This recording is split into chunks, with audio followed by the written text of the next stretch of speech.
Bonjour et bienvenue à Pack de Potes. Alors moi c'est TK, Terry Kaufman, l'américain de ce groupe d'amis réunis par le rugby. Et là je suis très content avec mon coéquipier, le plus charmant que Prince Charles, c'est Charlie Bayer, un de nos rois de deuxième ligne. Comment tu vas mon cher Charlie? Ça va très bien, ça va très bien. Charmant, c'est pas un qualificatif que tous mes adversaires m'auraient donné, hein. Mais c'est gentil, je prends. Même si tu les fais des câlins. C'est ça. Bon, notre autre charming co-host, il n'est pas disponible, mais en fait, il a une absence excusée. Comme il est coach, bah, il est avec ses U12, il était avec ses U12 de son club en Normandie. Ils sont allés à Caen et pas Cannes. J'ai toujours confondu les deux. En fait, c'est pas le même endroit.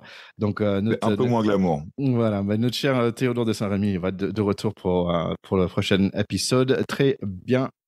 Tiens, en parlant des jeunes, je voulais juste dire pour un groupe de jeunes à côté de chez moi, c'est le U19 à Pontarlier, qu'ils ont gagné le champion régional de Bourgogne-Franche-Comté. Donc, je voulais dire félicitations à eux, à Pontarlier. C'est quand même un vide de rugby Pontarlier, juste à côté de la frontière suisse.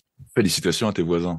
En parlant des jeunes qui sont un peu hyperactifs et qui aiment bien marquer, il y avait les U20 de Géorgie qu'ils ont battu 40-38. Ils ont battu les Anglais.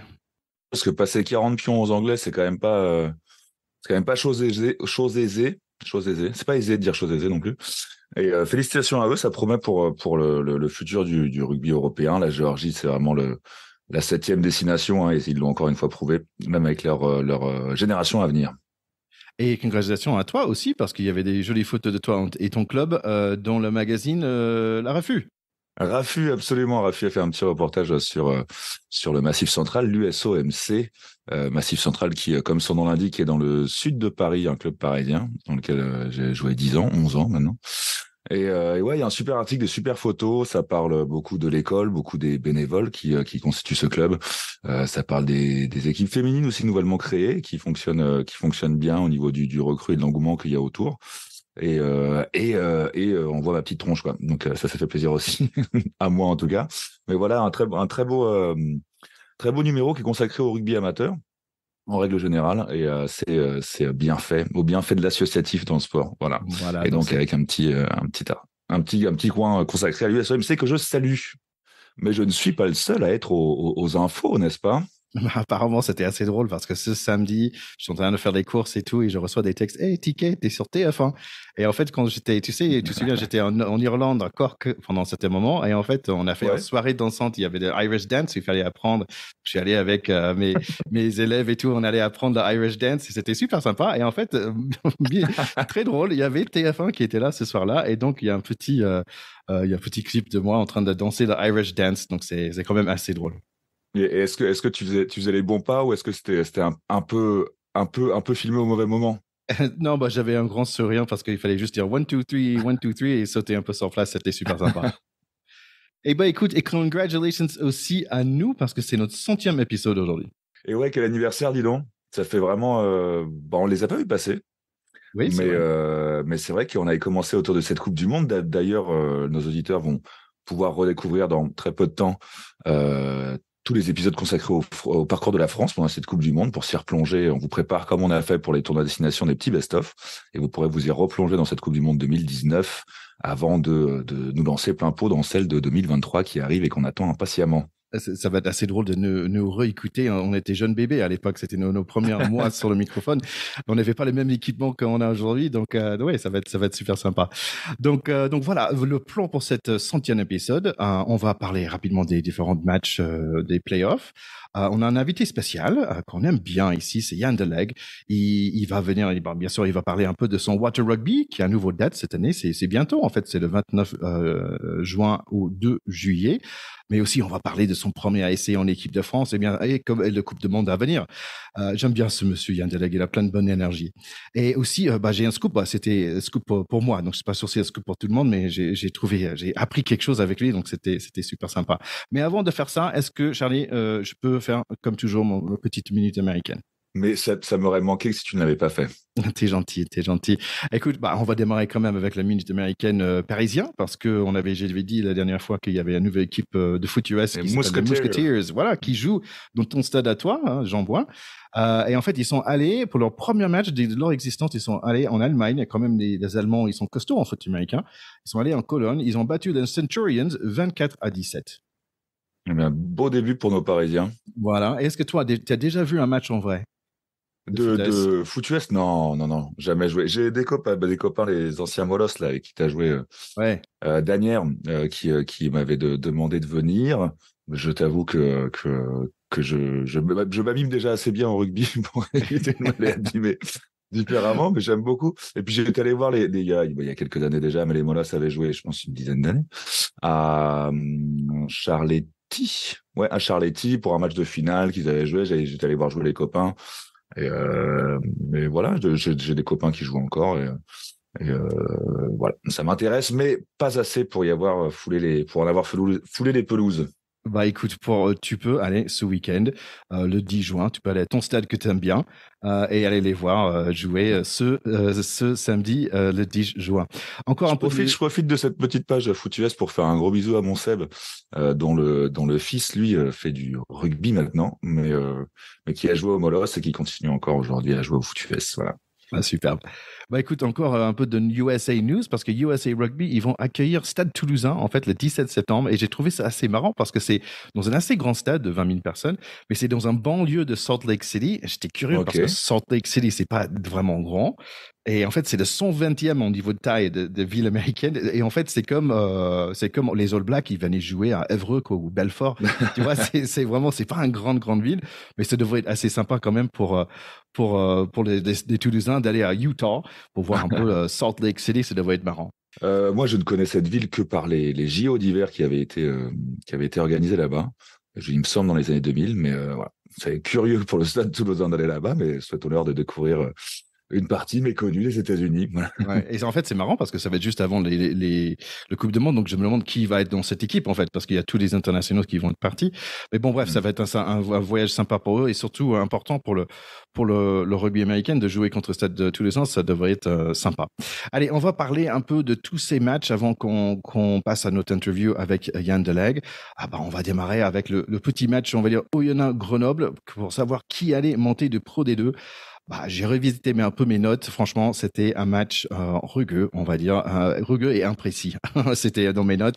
Il y en a qui avaient pas mal d'opportunités de pénalité, mais vraiment, c'était un match super costaud. Beaucoup de fautes, un match très assez. Un match north and south, comme on dit en foot américain, c'est nord et sud. Très rugueux. On va vers l'avant. C'était pas très beau, mais c'était assez efficace. On va dire c'est Oyonnax qui a marqué les premiers essais dans ce match. Et Grenoble qui a fait peur directement, mais quand même, ils étaient face à un adversaire de taille montagne. Deuxième mi-temps, c'était un peu encore le même. Défense très solide, et comme on dit aux États-Unis, defense will win you championships. Et voilà, ça marchait. C'est beaucoup de grattage de Oyonnax, et finalement, dans les dernières minutes, essai encore de Oyonnax. C'était 14-3. Les pichets de bière étaient versés sur les visages des gagnants. Donc, rebonjour dans le top 14 pour Oyonnax. Welcome back. Allez, on va passer à ton match à toi, parce que toi, tu étais là pour ce Stade français Racing samedi. On commence 35 minutes. En fait, il y avait l'essai de Maclou qui a un peu relancé le match. C'était 10 pour Stade français et 17 pour le Racing. Mais toujours les Roses qui, vraiment, ils avaient un début difficile avec un carton rouge de Monsieur Kramer. Ça pousse bien pour les Parisiens. Le chat, lui, il chope un carton jaune. Opportunité en or après des jolies cloches qui sonnent pour le mi-temps. Les Biociel collectionnent encore des cartons jaunes et ça prend du temps. Ça prend 6 minutes environ avant que l'arbitre donne l'essai de pénalité. 17-17 pour le mi-temps.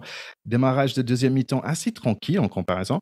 Beaucoup de jeux de pied et le jeune Spring a l'air d'avoir un peu de jeu dans ses jambes. Encore un carton jaune, mais cette fois côté rose. Racing marque un essai logique 26-17. Mais les Parisiens sont toujours actifs, même à 13 contre 15 à 58 minutes. Mais il manque un peu de monde pour marquer. L'arrivée de Morgan Parra avec un mini standing ovation, effet immédiat, ils sont dans les 22 des Racingmen. Le score devient 20 pour Stade français, 26 pour Racing, très serré. Toujours beaucoup de fautes côté bleu. Parra et ses hommes approchent tranquillement la ligne de 5 mètres de Racing. Et c'est Loré who saves the day avec un joli grattage. Fin de match, Ficou est en bon endroit au bon moment pour l'essai de la fin, 33-20. Bah écoute, de déception évidemment. Quesada a eu des mots et des larmes pour Kremer à la fin du match, disant qu'il a beaucoup de peine pour lui parce qu'il allait le regretter, qu'il allait se sentir coupable. J'espère bien qu'il se sente coupable. Enfin, je trouve ça. Bon, on l'a redit, on aime bien les joueurs rugueux évidemment, mais il y a un moment quand c'est aussi répété et dans des matchs décisifs comme ça. Euh, c'est anti-professionnel quoi. Quesada disait que c'est un joueur qui va beaucoup manquer au groupe, je veux bien le croire, mais là il a beaucoup coûté et qu'il s'en veuille. Bah oui, je veux pas accabler l'humain, hein. Mais il y a quand même un moment où quand c'est ton métier, ça paraît, enfin des fautes comme ça paraissent. Le ruck était absolument pas à gagner, il a déblayé à l'épaule comme un âne. On sait que c'est laisser ses coéquipiers à 14 quand on fait ça. Je trouve ça un peu, voilà, un peu triste. Du coup, je vais pas revenir sur ce match en général. Je trouvais que le Stade Français s'est quand même bien défendu, aidé par les fautes des Racingmen bien sûr, mais partir à rentrer au vestiaire à 17-17, c'est quand même assez fort. Mais malheureusement, évidemment, sur tout un match, ça finit par coûter. Sur les choses positives, bah, j'étais content de retrouver mon Jambouin plein à craquer, sous un soleil très agréable et soleil de phase finale. Il y avait eu des débats sur le fait de supprimer les barrages parce que ça faisait trop de matchs et parce que dans d'autres compétitions, c'est le numéro un qui à la fin de la saison qui gagne et est-ce que les phases finales ce serait pas un peu de trop? Moi je trouve que non parce que ça a quand même un goût vraiment très particulier, c'est super agréable. Même ce match-là que j'ai perdu, j'étais content de le voir avec mes copains qui supportaient le Racing. Il y a 8 ans, c'est moi qui riais pour une même demi-finale Stade Français Racing qui a vu le Stade Français finir sur son dernier titre. Et bah là c'est eux qui ont rigolé et puis je leur souhaite le meilleur. C'était vraiment très beau. C'était beau aussi de dire au revoir à la fin de Morgan Parra, qui est quand même un joueur qui a marqué cette génération. C'était un grand du 15 de France, c'était un grand de Clermont, c'était un grand neuf râleur comme on les aime. Oui, j'adorais chaque fois que je le voyais, il était là toujours en train de taper sur les fesses des grands et je trouvais, je disais, c'est qui ce petit gars qui fait ça? Et c'est là où j'ai rencontré pour la première fois, je me suis souvenu de lui pour la première fois. C'est ça, mais il venait de Bourgoin-Jallieu, il me semble. Ouais. Et voilà quoi, son surnom à Clermont, c'était le merdeux. Euh, parce que voilà, c'est un mec qui pourrissait ses avants, qui pourrissait un peu tout le monde. Mais tant mieux, un vrai leader. Et il va passer coach l'année prochaine. Je lui souhaite du succès aussi en tant que coach. Tout ça pour dire que journée un peu triste. Théo était sûrement beaucoup plus content de cette journée que moi. On salue notre copain Racing Man. Mais voilà, j'étais content de retrouver les phases finales. J'étais content de retrouver mon stade plein. On espère pouvoir capitaliser sur cette fin de saison assez agréable, sur le fait qu'on soit quand même allé chercher un barrage, sur le fait qu'on va jouer la Champions Cup et que la saison prochaine, on ira un petit peu plus loin. Voilà. Ouais. Bon, on passe à l'autre match. Donc, c'était 19-33 en Perpignan. Désolé, j'ai pas regardé ce match parce que je trouve ça dur aussi parce que c'est dur le access match. Donc, en fait, si Perpignan il perdait, il redescendait en Pro D2. Et tu sais, je suis américain, donc j'ai pas cette habitude-là parce qu'en fait, ils ont pas mal. C'était pas une mauvaise année en fait pour Perpignan. Ils avaient 10 victoires dans l'année. Et écoute, Stade Français, par exemple, vous avez eu 13, tu vois, et vous êtes en play-off et Perpignan joue le match pour la descente. En fait, je trouve ça assez rude, Ouais. quelque part. Donc, ça veut dire que aussi, c'est très proche entre les play-offs et la dernière place, en fait, aussi, ça veut dire ça. Mais bon, Perpignan a pu bien gagner dans le dernier mi-temps. Donc, Grenoble, il faudrait attendre pour l'année prochaine, peut-être.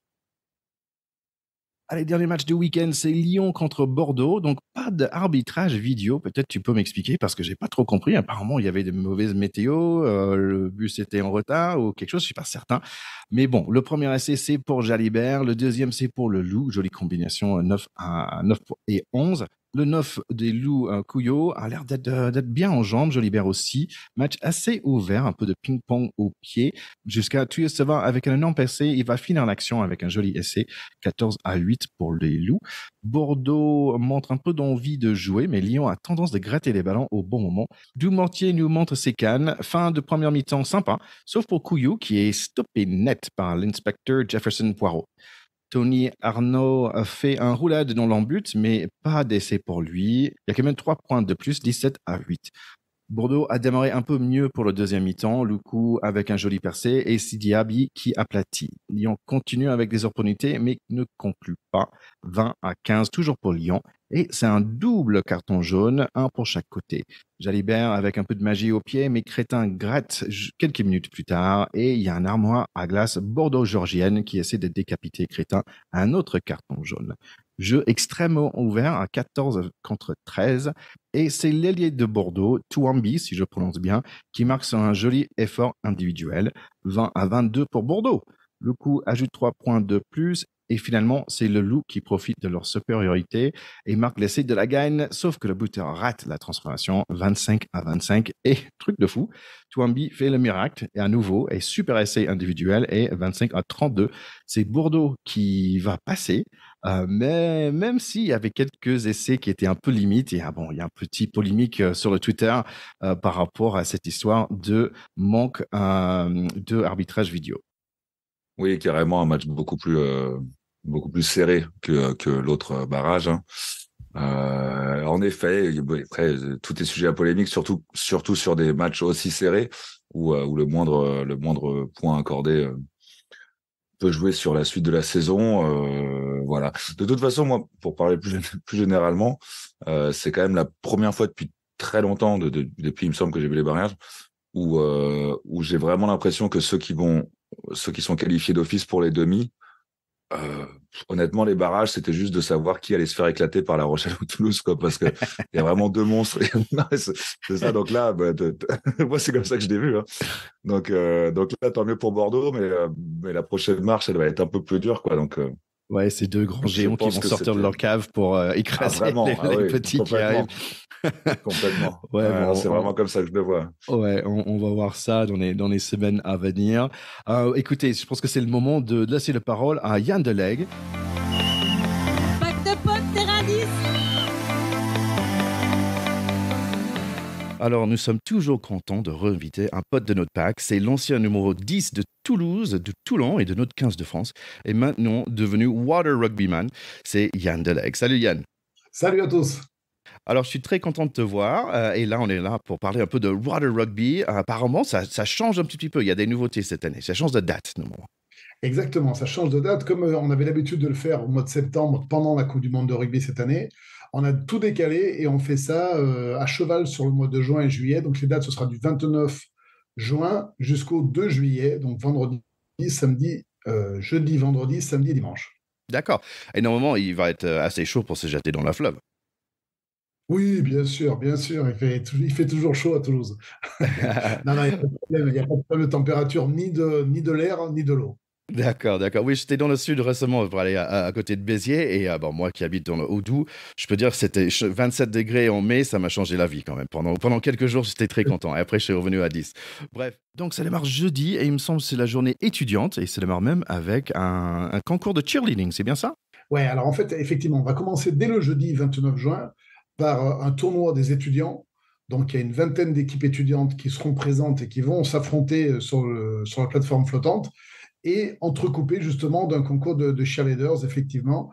Les écoles vont venir avec leurs cheerleaders, vont venir aussi avec leurs fanfares, leurs bandas. Donc, ça va... à 100% d'animation dans cette journée, ça va être le feu. Les joueurs étudiants vont venir déguisés, donc il y aura une très très grosse ambiance dès le jeudi. Donc ça, c'est génial. Après, il y aura la soirée, bien entendu, la soirée étudiante sur place. Donc ça va être un très grand moment aussi avec un DJ qui va animer tout ça. Donc des belles festivités qui s'approchent. Et après, on va basculer au vendredi. Le vendredi, c'est le tournoi inter-entreprise. Donc, c'est 25 entreprises qui vont s'affronter. Donc, là aussi, dans la bonne humeur, bien entendu. Ces équipes seront renforcées par un joueur international qui va venir les coacher et jouer avec ces équipes-là. Ah, chouette. C'est cool aussi parce que c'est vraiment une ouverture d'esprit d'affronter les équipes entreprises avec des joueurs internationaux qui complètent ces équipes. Je trouve ça génial dans le principe. Et puis après, il y aura une grosse troisième mi-temps aussi dans un lieu privé. Et puis le week-end, samedi et dimanche, là, ce sera ouvert aux joueurs amateurs. Il y aura une quarantaine d'équipes amateurs qui vont s'affronter. pendant tous les 2 jours de samedi et dimanche. Donc ça va être super aussi. Il y aura une initiation pour les enfants pendant 1 heure le samedi, pendant 1 heure le dimanche aussi. Il y aura le tournoi des All-Stars, des légendes, bien entendu, avec une quarantaine d'anciens internationaux, français, étrangers, qui seront présents sur l'événement. Un tournoi de rugby féminin, enfin un match de rugby féminin de haut niveau, avec pas mal de filles des anciennes de l'équipe de France, donc ça va être superbe aussi. Et puis la nouveauté aussi, c'est dès le vendredi et aussi le samedi, il y aura 2 matchs d'exhibition de rugby fauteuil avec les mêmes règles. Les fauteuils vont devoir se jeter dans l'eau pour marquer des essais. Alors, vous inquiétez pas, on a tout pensé au niveau sécurité, on est au point, mais voilà, c'est l'inclusion totale, c'est un événement de tous les rugby finalement, pour les passionnés en tant que spectateurs et pour les joueurs, mais les joueurs de tout âge, de tout niveau, et valides ou invalides. Ouais, je trouve ça super. Nous, on est aussi fans de tous les rugby, notamment, donc tu as dit rugby fauteuil, ils ont aussi gagné récemment le champion d'Europe, les hommes. Est-ce qu'il y aura des internationaux aussi présents? Alors, je ne sais pas encore au niveau des équipes. Alors, il faut savoir aussi que dans le rugby fauteuil, il y a plein de rugby fauteuil différents. Il y en a un qui est validé par la fédération, c'est eux qui ont été champions d'Europe. Ça ressemble un petit peu à du rugby, mais moi, à mon goût, ça ressemble plus à du football américain. Ils ont le droit de faire des passes en avant. Ah, Le rugby qu'on va pratiquer, le rugby fauteuil qu'on va pratiquer, le rugby fauteuil à 7 qu'on va pratiquer là, c'est des passes vers l'arrière, les vraies règles de rugby, contrairement peut-être au rugby fauteuil validé par la fédération. Donc, ça va d'accord. vraiment ressembler à du rugby. Bah, en tant que pilier, il y a un truc qui m'intéressait beaucoup, notamment à midi, il y a mêlée des chefs. C'est quoi alors? Ah, ça ne m'étonne pas que ça t'intéresse. Ouais. L'ancien pilier. Eh bien, on mélange en fait la gastronomie à notre plaisir sportif, puisque beaucoup de grands chefs sont passionnés de rugby. C'est vrai qu'il y a toujours eu une passerelle entre la bouffe et ce sport-là. Et donc, c'est des chefs qui vont venir. Alors là, on aura la chance d'avoir Andrea Lociciro, qui est un ancien pilier italien, qui est, Ok, qui est réorienté après sa carrière vers la gastronomie. Et en même temps, c'est un showman. En ce moment, il est sur une télé-réalité italienne, plutôt pour l'exemple. Et c'est lui qui viendra avec un autre chef animer la mêlée des chefs. Donc l'idée, c'est de faire un jeu en fait avec tous les joueurs internationaux qui vont devoir s'affronter pour faire des recettes que l'Ochijiro leur aura concoctées. Et donc il y aura les ingrédients qui sont là et ils devront faire la recette. Donc ça va être, c'est ludique, c'est un grand moment de plaisir et de déconne. ça va être un Iron Chef entre rugbyman, ça va être fantastique ça. Ouais, ça va être génial. Et le public pourra goûter justement ces petits plats des joueurs internationaux. Bah, superbe, superbe. Bah écoute, ça a l'air super intéressant. Et en plus, le dimanche, tu finis par un rediffusion d'un match. Est-ce que tu peux nous en parler un peu plus? Alors oui, effectivement, comment on va fêter avec le Stade Toulousain le titre de champion d'Europe en 2003, avec tous les copains qui avaient participé à cette année-là. Donc du coup, effectivement, je pense qu'on va rediffuser cette finale de 2003 qu'on avait gagnée en Irlande, à Dublin, contre Perpignan. Donc ça va être un bon moment d'émotion aussi de revoir finalement 20 ans après les champions d'Europe de Toulouse. Et c'était une équipe, mais loaded, comme on dit en anglais. C'était un sacré équipe pour toi en 2003. Ah oui, il y avait des grands noms du rugby, il y avait Fabien Pelouse, il y avait Frédéric Michalak, Poitreau, Servat, enfin, on peut en citer beaucoup, mais ouais, il y avait du lourd, ouais. Ouais. Et à ce moment-là, je pense pas que j'ai regardé le rugby beaucoup. Donc, est-ce que c'était un bon match pour toi? Ouais, forcément un bon match. Quand on gagne une Coupe d'Europe, c'est forcément un bon match. Non, mais c'est un très très bon souvenir et je me rappelle effectivement que c'est un match où il y avait beaucoup beaucoup de vent.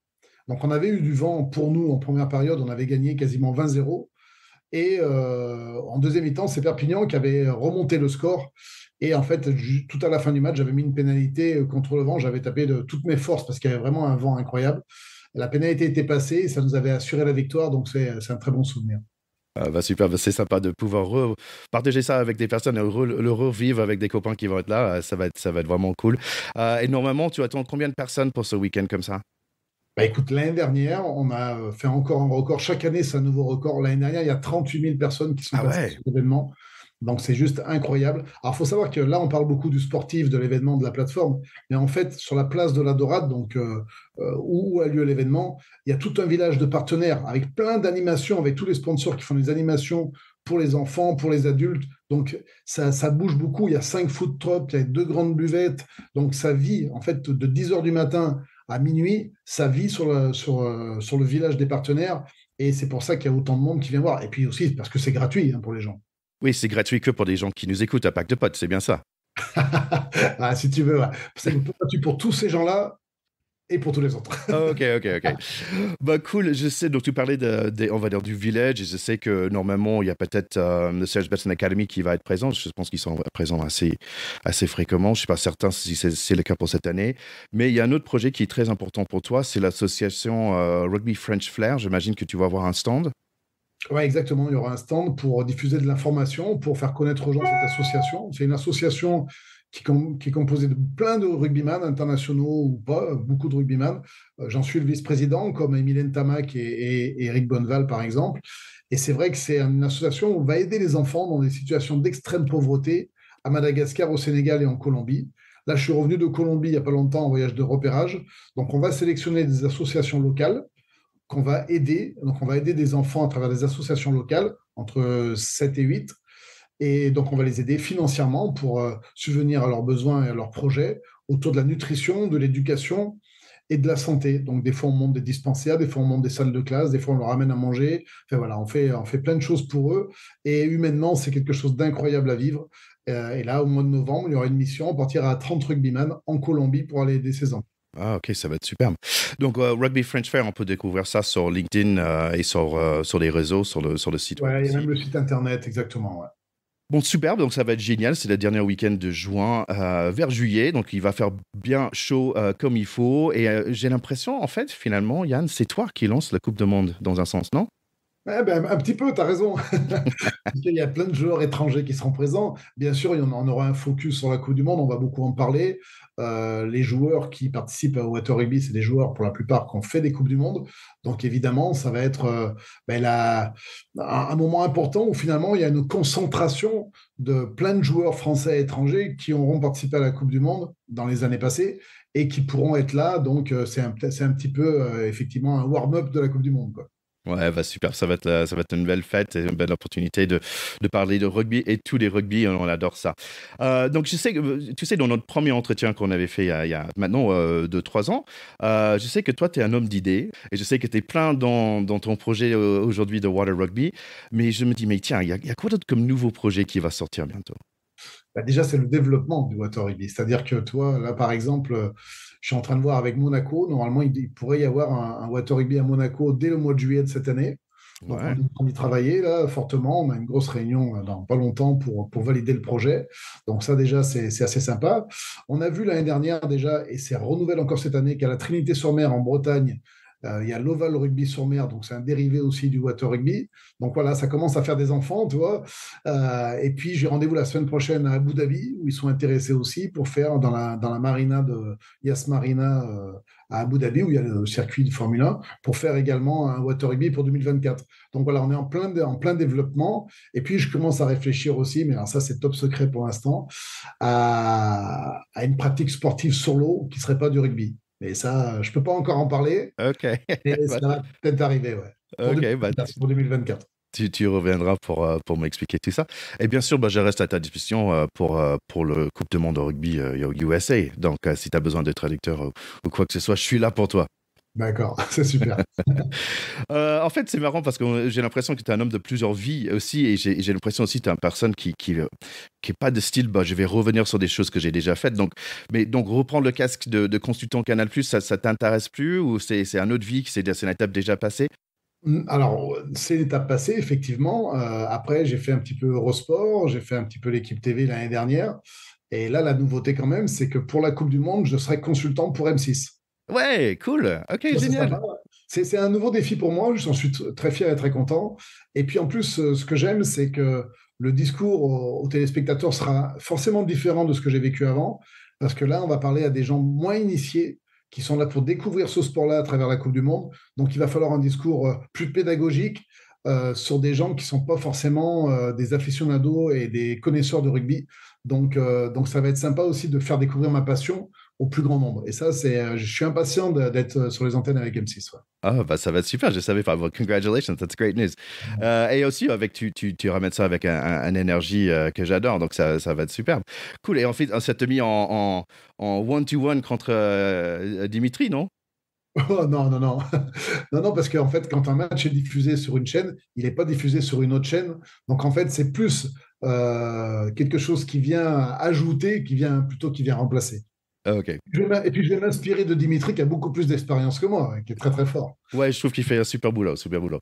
Écoute, et donc ça veut dire, tiens, si tu reviens faire un peu de consulting, est-ce que ça veut dire peut-être tu vas relancer le rugby à neige, là, le tournoi de 6 stations? Parce que peut-être dans le monde de ski, moi j'habite dans une station de ski, je vois que, tiens, ils ont besoin d'un peu de relancement. Pourquoi pas? C'est pas encore à l'ordre du jour, mais dans la vie, on ne sait jamais. Tu sais, moi, je suis quelqu'un qui regarde demain et après-demain, mais je fais pas des plans à 10 ans, donc à tout moment, cet événement-là pour revenir, parce qu'effectivement, c'était un bon moment. D'accord. Et alors oui, donc pour décompresser, alors si tu es toujours vers l'avant, qu'est-ce que tu fais? Il y a un peu de jardinage, il y a un peu de la pêche, et qu'est-ce que tu fais pour décompresser? Non, mais je joue au golf. Ouais, je joue Ah au golf. tiens, Ouais, j'ai la chance d'avoir ma femme qui est aussi une golfeuse. Donc on s'octroie un petit peu de temps des fois pour aller jouer au golf. Alors, je t'avoue que sur le mois de mai et de juin, là, j'ai vraiment un programme très, très chargé avec les événements qui arrivent. Mais sur la deuxième partie de l'année, même s'il y a la Coupe du Monde, je pense que je vais pouvoir davantage jouer au golf et j'adore ça. Ouais. J'ai le virus du golf. Ouais. ah ouais, c'est marrant parce que j'ai joué pendant quelques années et bah, moi je suis dans le montagne de Jura, dans le Haut-Doubs et en fait finalement j'ai appris que j'aime juste marcher en fait. Donc j'ai dit bon, j'arrête avec les sticks là, je les ai toujours, ils sont dans le garage, mais je dis bon, Moi, c'est j'arrête, je l'inverse. marche. Moi, c'est l'inverse. Je pourrais que jouer en voiturette, à la limite, ça m'irait. Ouais. Non. Ah, ok, ok. Tiens, bon, si on parlait tout naturellement finalement de ce Coupe du Monde qui va venir, en fait, mais avant ça, toi qui as joué sur l'équipe de France, la dernière fois, tu nous as parlé des moments que tu as fait marquer des autres, mais j'ai vérifié. Et toi aussi, tu as marqué des essais en bleu. Et est-ce que tu peux nous parler de au moins une fois qu'on t'a marqué? Sincèrement, j'ai pas beaucoup de souvenirs d'avoir marqué des essais. Je me souviens d'un essai, peut-être le premier, mais je croyais que j'en avais marqué qu'un. D'ailleurs, je sais même pas, toi. Je tiens pas les comptes statistiques pour ça. Il me semble deux. Ah, peut-être, mais j'en ai oublié un, tu vois, pour te dire. Sur les deux, pourtant, j'aurais pu m'en souvenir. Il n'y en a pas beaucoup. Moi aussi, je pense que j'ai marqué dans toute ma carrière de rugby. Bon, bref. Alors, En équipe de France, je me souviens de l'essai que j'avais marqué en Irlande. C'était en 95, lors du tournoi des 5 nations à l'époque, il n'y avait pas encore l'Italie, je crois. Et ouais, bah, c'était un moment magnifique. Effectivement, je jouais numéro 10 dans ce match-là. C'est la première fois que je jouais numéro 10 avec l'équipe de France, parce que mes premières sélections, c'était 3 quarts centre. Et donc là, j'étais avec une équipe de vieux grognards, puisqu'il y avait pas mal de joueurs en fin de carrière, mais toi, pas n'importe qui, des papas, quoi. Toi, il y avait ouais, ouais. des mecs comme Marc Session qui était devant, il y avait des joueurs qui avaient marqué le rugby français. Et notamment derrière, il y avait Philippe Sella au centre avec Franck Menel. Donc, toi, c'est des mecs, il faut savoir quand même que 5 ans avant, je les regardais jouer à la télé, ils étaient en poster dans ma chambre, toi. Et je me retrouve à côté d'eux. Et effectivement, je marque un essai en Irlande sur un côté fermé. Je crois que c'est Emile Ntamak qui me fait la dernière passe avant d'aller aplatir. Et puis, je fais un très beau plongeon, comme j'avais vu à la télé, toi. Génial. Oui, parce que toi, à l'époque, c'était 95, c'était un de tes premières caps, on va dire. Ouais, ouais, ouais. Ben, ma première cap, c'était en 94, un an avant, en Écosse. Et donc, ça, c'est le tournoi. Après, il y avait eu la tournée en Nouvelle-Zélande, quand on va gagner chez les All Blacks. Et puis, ça, c'est le tournoi d'après, juste avant la Coupe du Monde. Ouais, ouais, ouais. Donc, aussi, comme tu as gagné en 2003, Dublin, on va dire, de Coupe du Monde de Heineken Cup, on va dire, le Dublin, il y a des bons souvenirs là-bas pour toi. Ouais. Et aussi, il y a des bons souvenirs à Twickenham. Alors, il y a des bons souvenirs à Twickenham, mais pas que des bons souvenirs. Ouais. J'y ai quand même pas mal perdu avec l'équipe de France, mais j'y ai gagné une fois, effectivement, en 2005. Écoute, la France n'avait jamais gagné à Twickenham pour le tournoi des 6 nations ou des 5 nations jusqu'à cette année. Et cette année, les Français ont fait un exploit phénoménal parce qu'ils n'ont pas gagné, ils ont explosé l'équipe d'Angleterre à Twickenham. Donc voilà, à chaque année, il y avait Dimitri Ashvili qui m'appelait en me disant Yann, on a encore le record. Personne n'a jamais gagné depuis 2005. Bon, maintenant, il ne m'appellera plus. Ah ouais, ouais, ouais, c'est ça.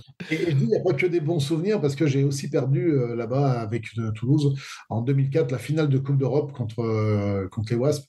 Et ça reste un mauvais souvenir de ma carrière parce qu'on avait le match en main et il y a eu un petit fait de jeu à la fin avec Clément Poitonneau qui oublie d'aplatir dans l'embut. Et je ne sais pas si tu te rappelles, on prend cet essai assassin à la dernière seconde du match et Donc, c'est un mauvais souvenir, ça. Ouais. C'est marrant parce que je suis revenu quand j'ai regardé un peu le 2003, on va dire le Champions Cup à ce moment. En fait, c'était assez incroyable parce que les équipes françaises, il y avait Toulouse, il y avait Clermont, mais après, il y avait Béziers, Biarritz, Bourgoin-Jallieu. En fait, ça a complètement changé depuis 20 ans. On va dire le top 14, c'est plus exactement les mêmes têtes, en fait. Et moi, en tant qu'Américain, j'ai pas cette habitude de voir, parce que nous, on a juste les NFL, les équipes restent toujours là. Ouais, donc ça a pas mal changé. Ah, ben, le professionnalisme a fait qu'effectivement, les grandes villes ont pris le pas sur les plus petites villes, hein, finalement. Voilà, c'est ça, ouais. Tiens, aussi on parlait de notre équipe de France aujourd'hui. Oui, la différence, on va dire, dans ta victoire à Twickenham, c'était quand même une victoire défensive, où celle de récemment, c'était incroyable. C'était une victoire d'attaque, mais offensive incroyable.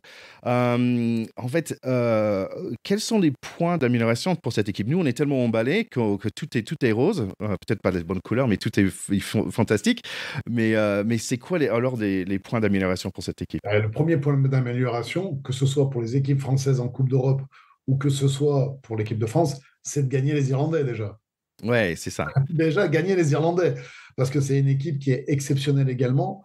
Et c'est vrai qu'on a l'impression qu'il nous manque toujours un petit quelque chose pour gagner comme cette équipe d'Irlande. Donc déjà, le point important, c'est celui-là. Après, sincèrement, ça va être... Il y a un phénomène qui est très important, c'est que pour cette Coupe du Monde, il va y avoir des entraînements très longs ensemble avec l'équipe de France, une vraie préparation longue. Et ça, c'est très bien pour l'équipe de France, parce que je pense que, contrairement à l'équipe d'Irlande, pour la prendre en exemple, nous, on n'a pas l'habitude de s'entraîner aussi longtemps ensemble.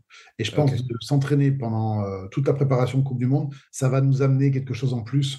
Et j'espère que ça va. Après, sincèrement, on a une équipe qui est magnifique, hein, défensivement, offensivement. On a des pépites dans cette équipe qui sont capables de créer le danger. Chaque joueur est à lui tout seul un joueur qui peut faire la différence. Donc, on a dans cette équipe de France peut-être 5 ou 6 joueurs qui sont les meilleurs du monde à leur poste. C'est pas rien, c'est juste exceptionnel. Moi, je pense pas. Depuis que je suis né, j'ai jamais vu une équipe de France aussi forte, avec des joueurs aussi forts qu'aujourd'hui, et en plus qui sont jeunes, mais en même temps qui ont de l'expérience et qui vivent plutôt bien la pression, qui ont beaucoup d'humilité et qui nous donnent l'impression de bien vivre cette pression. Donc, sincèrement, tous les voyants sont verts. Moi, j'ai beaucoup d'espoir, hein, pour cette Coupe du Monde et pour notre équipe de France. Je suis le premier supporter, bien entendu, mais j'ai beaucoup de confiance pour eux. Ouais. Ouais. Je pense que quelque part, le danger, pour moi, c'est qu'on dit il est un peu pour nous, en fait. C'est là, c'est chez nous, c'est notre destin. Et parfois, c'est peut-être un peu le danger. Je pense que on a parlé beaucoup de Dimitri aujourd'hui, mais je pense que c'est lui qui a dit, quand tu as battu les Anglais chez eux, bah, tu as gagné le tournoi de destination. Et en fait, nous, le premier match, ça va être les Blacks. Et si on les bat, est-ce qu'on va dire, ah ouais, c'est le tournoi où le Coupe du Monde, il est réussi? Quelque part, c'est un danger pour nous, en fait. Je ne pense pas que le premier match contre les Blacks soit un danger si on gagne. C'est mon avis, je ne pense pas. En revanche, il y a quelque chose qu'il va falloir gérer qui va être très difficile, c'est notre quart de finale. Parce que le quart de finale, on va jouer contre ou l'Afrique du Sud, ou l'Irlande, ou l'Écosse, mais à mon avis, ça m'étonnerait. Et que ce soit l'Afrique du Sud ou l'Irlande, ça fait partie vraiment, comme la France d'ailleurs, des favoris de cette Coupe du Monde. Et donc, quand on aura joué cette équipe, si on gagne ce quart de finale, ce qui sera une chose très difficile, que ce soit contre l'Irlande ou l'Afrique du Sud, si on gagne, j'ai peur qu'on ait une décompression mentale, parce qu'on aura une grosse débauche d'énergie mentale dans ce match-là. Et après, on jouera peut-être, je ne sais pas, l'Australie, l'Angleterre, mais qui ont l'air un petit peu moins bien aujourd'hui, mais qui seront au rendez-vous de ce match-là. Et ça joue tellement à rien du tout, le rugby de très haut niveau, que la décharge mentale qu'on va avoir sur le quart de finale, va falloir vite qu'on remette une charge mentale pour la demi-finale, parce que, je ne sais pas si tu te souviens, la Coupe du Monde 2007, on avait gagné les All Blacks en quart de finale, et on avait perdu le match d'après contre l'Angleterre. Donc, quelque part, on avait eu l'impression, quand on avait gagné ce quart de finale, qu'on avait réussi notre Coupe du Monde. Mais bon, je pense que les joueurs sont assez matures aujourd'hui pour penser que si on gagne le quart de finale, qui sera un match très, très difficile, il y a un match qui sera encore très difficile le week-end d'après pour les demi. Ouais, et en fait, oui, même plus récemment, dans la dernière Coupe du Monde, c'était la même. L'Angleterre a battu les All Blacks avec c'était un incroyable match incroyable. Bon, après, perdre contre l'Afrique du Sud, Exactement. ouais, c'est ça. Ok, donc méfiance pour nous, hein, mais je pense que ça. Mais franchement, je hâte. Ça fait. En fait, on a créé ce podcast dans la dernière Coupe du Monde et ça existe depuis ce temps-là et je suis content. Je suis dans tous mes planifications pour voir si comment on va attaquer la nouvelle parce que ça va être génial.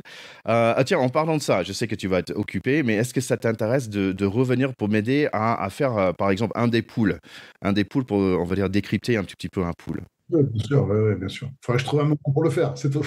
Ouais, c'est chouette. Donc oui, on souhaite vraiment le meilleur pour notre équipe de France pour ce 2023 et j'espère qu'en 2024, en fait, nos filles vont finalement battre ces terribles Red Roses. Oui, c'est difficile là aussi, hein. C'est vrai qu'on a une équipe féminine qui est très forte. Je trouve dans le rugby féminin, il y a beaucoup d'écart entre les équipes. Et donc, effectivement, aujourd'hui, il y a les Anglaises qui paraissent favoris tout le temps, les Néo-Zélandaises qui sont presque du même niveau, les Françaises, clairement troisième. Apparemment, et après, il y a un gros gap avec toutes les équipes en dessous qui sont bien moins bonnes, quoi. Et on le voit sur les matchs, il y a beaucoup d'écart au score. Donc ça me gêne un petit peu, c'est dommage. Ce serait bien qu'il y ait un niveau qui soit à peu près égal entre toutes les équipes, ce serait plus sympa à regarder. Mais effectivement, le rugby français féminin doit apporter des modifications dans sa structure pour arriver au niveau des Anglaises. Et je pense que la révolution est en cours. On est en train de mettre des choses en place au niveau des clubs, au niveau du championnat domestique français féminin, au niveau de la fédération, pour justement permettre aux filles d'être plus professionnelles, de pouvoir mieux s'entraîner, de jouer des matchs tous les week-ends de plus haut niveau, ce qui se fait d'ailleurs en Angleterre, hein, d'être certainement mieux rémunérées aussi, pour pouvoir plus mettre du temps dans la pratique rugby plutôt que dans leur travail qu'elles font à côté, pour performer et pour enfin battre ces Anglaises dès l'année prochaine pour le tournoi. Ouais. Mais nous, on est vraiment convaincus qu'on est sur la bonne voie avec tous les personnes qu'on voit dans les stades pour l'équipe de France féminine. Je trouve ça magnifique, quoi. Donc, c'est vraiment chouette. Donc, on les encourage par la suite. Bah, écoute, ça va être un super Coupe de Monde, mais avant ça, hein, la fête démarre. Avant ça, avec le Water Rugby. Exactement, je donne rendez-vous à tout le monde donc à partir du 29 juin, du jeudi 29 juin, jusqu'au dimanche 2 juillet, pour la grande fête du rugby, pour les petits, pour les grands, toute la famille est réunie. Ça va être un moment exceptionnel. Je vous invite à venir à Toulouse et c'est gratuit. Voilà. Bah, super. Merci d'être passé, Yann. Merci à toi. À très bientôt. Ciao, ciao. Pack de potes, terrain 10. Allez, sans transition, il faut quand même mettre un mot sur l'affaire Hawass. Oui, je pense que c'est quand même assez nécessaire d'en parler parce qu'on a tous vu tourner ces images qui nous ont choqués, Bouleversé, oui. bouleversés complètement. La réaction de Clermont a été très saine, à savoir de faire une rupture de contrat. Il devait rejoindre Clermont l'année prochaine. Ils ont juste dit que ça ne correspondait pas aux valeurs du club, du rugby ou de ce qu'ils défendaient et qu'ils voulaient se désolidariser de ces gestes. Je trouve ça très bien qu'il y ait des prises de position franches et claires contre ce qui s'est passé. Ouais, je pense que le grande communauté de rugby, on doit soutenir les femmes qui sont victimes de ces violences conjugales. C'est un must. Et moi et toi, Charlie, on est tous les deux des grands garçons qui jouent au rugby, qui sont élevés par les femmes. C'est super choquant et on peut pas laisser ça passer dans notre monde de rugby et dans notre monde actuel. C'est une affaire qui a dépassé le monde du rugby, dont on parle comme un fait de société. Donc, je pense qu'il est important que le monde du rugby condamne d'un bloc et fermement et en entier ce genre de violence. Voilà. Il nous semblait juste nécessaire de donner notre avis là-dessus et de faire partie de ce bloc du rugby qui condamne ce genre de comportement. Mais une fois que ça a été dit, le rugby, ce n'est pas que ça, fort heureusement. Il y a beaucoup de positifs. Et pour cette période qui va s'offrir à nous, parce qu'il y a encore quelques petits matchs de phase finale, mais entre la fin des phases finales, des championnats et le début de la Coupe du Monde, on va avoir un peu faim. Et du coup, moi, je vous conseille quelques petits trucs à vous mettre sous la dent. D'abord, je ne sais pas si vous connaissez Rugby Vids, un ancien guettéba, un YouTuber qui fait des petites compiles il faisait la Coupe d'Europe avant, des petits trucs comme ça. Maintenant, il fait de plus en plus de vidéos un peu longues. Donc, The French Renaissance, tout est dans le titre, évidemment. Ça parle de cette équipe de France sous l'ère Galtier qui retrouve son flegme, son jeu et ses victoires. Ça régalera tous les amateurs de rugby et spécialement les amateurs de rugby français et ça va nous aider à patienter jusqu'à cette Coupe du Monde à venir. dans un autre registre, mais tout aussi agréable. Je vous avais parlé il y a 4 ans pendant la Coupe du Monde de cette mini-série produite par la Société Générale. C'est pas pour faire de la pub, c'est que c'est plutôt qualitatif. Ça s'appelle Terrain favorable. Ouais. Il y a déjà eu 3 saisons. Les 2 premières, il me semble, ils allaient voir un club de Roubaix. Dans la dernière, c'était un peu international. Donc c'est Johnny Wilkinson, Thierry Dussautoir. Cette année, il y a Richie Mako aussi, il me semble, qui s'intéressent. C'est à chaque fois un rapport entre le professionnel et le rugby amateur. Donc c'est des grands noms, des légendes de ce sport qui dans cette saison 4 vont dans le Pays Basque pour un derby régional et vont coacher un peu les 2 équipes du derby. Voilà, pour vivre un peu la passion du rugby basque à la française. Dans ce petit tour, je vous conseille quand même Rafu, dont on a parlé tout à l'heure pour aller voir ma tronche dans un journal, qui est pas mal. Et ben voilà, pour conclure mon petit tour de presse, je voulais faire un petit coucou à Lénaïque qui a annoncé sa retraite des terrains là dans la semaine précédente. Voilà, elle a eu un super beau parcours en équipe de France et en club. Elle a fini en Angleterre comme ça lui plaisait, et elle est passée aussi par le Pack de Potes pour nous parler un peu de son parcours et de sa passion. Je vous invite à réécouter son interview. Et donc en fait, ça va être le deuxième personne qui passe à Pack de Potes, qui va être sur M6 aussi, parce que normalement, elle va joindre Yann Deleg pour commenter M6 pour le Coupe du Monde. Donc bravo à Lénaïque pour sa super carrière sur le terrain, mais aussi en dehors et tout ce que tu fais pour promouvoir le sport féminin.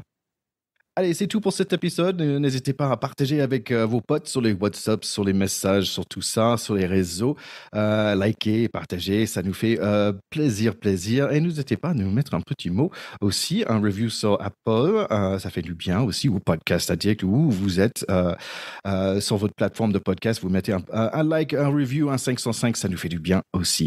Allez, écoutez tout le monde, donc j'espère à très bientôt, après le final, on va dire, de ce top 14. Ouais, il y a encore, comme d'habitude, pas mal de petites choses à venir devant nous. On attend vos petits messages et j'ai hâte de vous retrouver pour commenter la finale qui, à mon avis, sera quand même un petit Toulouse-La Rochelle, mais j'ai hâte de vous retrouver pour ça. Salut mon ticket, salut les écouteurs. Allez, à plus tout le monde. Ciao, ciao. Salut.